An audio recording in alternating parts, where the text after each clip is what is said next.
Catástrofes cósmicas, guerras celestiales, bestias de pesadilla, lenguaje oscuro, abundancia de símbolos, números que expresan más que cantidades. Estas y otras características pertenecen a un género literario que se encuentra no solamente en algunos pasajes y libros de la Biblia, sino también en otros documentos extracanónicos. Hablamos de la literatura apocalíptica. Conozcamos un poco más acerca de este género literario.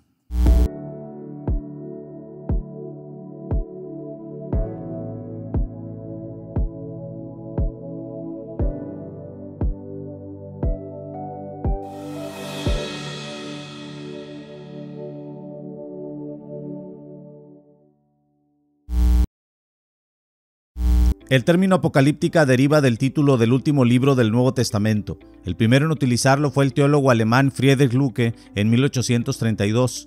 Luego, en autores como Klaus Koch, Paul Hanson, John Collins y Paolo Sacchi, entre otros, encontramos intentos de definir el vocablo, describir el contenido y las formas del género e identificar las obras que pertenecen a este. Collins ofrece una definición sucinta de este género literario. Apocalipsis es un género de literatura reveladora con un marco narrativo en el que una revelación es mediada por un ser de otro mundo a un receptor humano, revelando una realidad trascendente que es a la vez temporal en la medida en que contempla la salvación escatológica y espacial en la medida en que implica otro mundo sobrenatural. Este es el elemento esencial, la recepción de una revelación que sirve para entender la realidad presente a la vez que hace mirar hacia una salvación futura. Algunas características comunes en la literatura apocalíptica, tanto la canónica como la apócrifa, son las siguientes. La revelación llega a través de sueños o visiones. La revelación se redacta en un lenguaje cargado de símbolos, numerología, metáforas y alegorías. Las visiones describen imágenes surrealistas como seres con partes de diversos animales o figuras monstruosas. El protagonista viaja a distintos lugares, ya sea la tierra o el cielo, e interactúa con diversos personajes, especialmente ángeles. Se predice un futuro que comprende ya sea el juicio de los malvados, una catástrofe cósmica, la transformación del mundo, el advenimiento del reino de Dios, la llegada del día del Señor o la salvación de los justos. Hay una mayor intervención de ángeles y demonios. La historia se dirige inexorablemente a un fin por un proceso dialéctico. Se enfatiza la lucha entre el bien y el mal y la victoria definitiva de Dios. El mal se incrementará y el mundo sufrirá, pero al final se impondrá el gobierno divino. Se destaca también la figura del Hijo del Hombre o el Mesías. En el caso de Apocalipsis de Juan, por ejemplo, la figura central es Jesús, quien es tanto el Hijo del Hombre como el Cristo. El escenario en el que surge el género apocalíptico es la opresión que sufre el pueblo del Señor. Las crisis políticas o religiosas provocarán el anhelo de ver más allá del presente en busca de respuestas, pero sobre todo de esperanza. En el caso de los judíos es el exilio, la invasión de Antíoco IV y la guerra con Roma. En el caso de la Iglesia, las diversas persecuciones por parte del Imperio Romano. Aunque el teólogo Gerhard von Rad pensaba que la apocalíptica está enraizada en las tradiciones de la sabiduría, la mayoría de los eruditos ven los orígenes del género en las obras de los profetas. De hecho, Juan relaciona su revelación con la tradición profética. Pero si bien es cierto que ambos géneros comparten elementos como la proclamación del día del Señor, la soberanía de Dios o la lucha divina contra las fuerzas del mal, existen también algunas diferencias. Los profetas buscan transformar el presente y corregir los males llamando al arrepentimiento y a la conversión. De igual modo, los juicios y catástrofes venideros pueden suspenderse si el oyente corrige su conducta. En contraste, el mensaje apocalíptico hace mirar a un futuro ya determinado por Dios. No intenta cambiar la historia, sino que señala cómo terminará.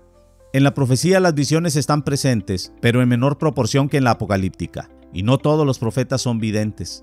Asimismo, los mensajes proféticos contienen imágenes y símbolos, pero estos resultan familiares al oyente.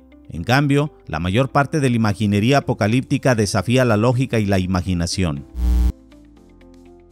Se han identificado numerosos pasajes del Antiguo Testamento, los cuales, aunque no son apocalípticos en su totalidad, contienen algunos elementos que se verán en este género. Por ello, se han denominado protoapocalípticos. Tal es el caso de Isaías 24 al 27, Ezequiel 1, 37 al 39, Zacarías 1, 6, 9 al 14, entre otros. El libro de Daniel también encaja perfecto en el género, especialmente los capítulos 7 al 12. Durante los siglos III a.C. y II después de Cristo, surgieron en el judaísmo diversos escritos que no formaron parte del canon bíblico.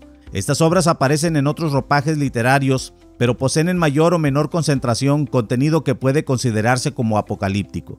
Algunos de estos libros fueron escritos bajo el nombre de un personaje bíblico para darles mayor autoridad, por lo que se les conoce como pseudoepígrafos. Entre estos destacan el conjunto de escritos conocidos como Ciclo de Enoc, Apocalipsis siriaco de Baruch, Oráculos sibilinos, Apocalipsis griego de Baruch, Apocalipsis de Esdras, el Libro de los Jubileos, Apocalipsis de Abraham, La Regla de la Guerra, Testamentos de los 12 Patriarcas y Testamento de Moisés, entre otros. En el Nuevo Testamento, el libro apocalíptico por antonomasia es el escrito por Juan. Se considera heredero de la tradición profética, pero también encaja dentro de otro género más, la literatura epistolar. Así que no solamente es un libro apocalíptico y profético, sino que también es una carta. Años después surgieron otros apocalipsis que no fueron considerados canónicos, tales como el Pastor de Hermas, Apocalipsis de Pedro, Apocalipsis de Pablo, Apocalipsis de Tomás, entre otros libros. La apocalíptica permite mirar más allá de la realidad presente.